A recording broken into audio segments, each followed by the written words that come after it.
好啦，然之後嚟到32啦，32望到呢抽嘢咧，我嘅做法就係每兩個揀一格啦。0、1、2、3、4、5、6、7、8、9、10、11啦，即係去到呢度 mark 住個11啦。O 唔 OK？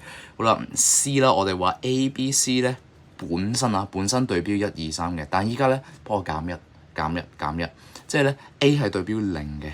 B 本身對標2啦，依家減1就對標1啦。OK，C 係對標3嘅，依家減1就對標2咯。咁樣會記得快啲嘅。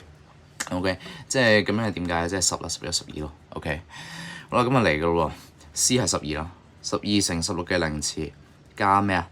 加11啊，sorry，係11乘16嘅1次啦。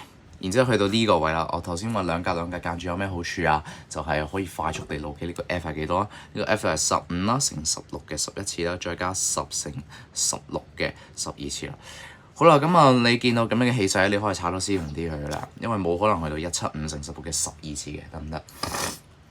點都係11次嘅。好啦，咁啊將呢個 factorize 呢個咧，其實就係10乘16再乘16嘅11次嘅。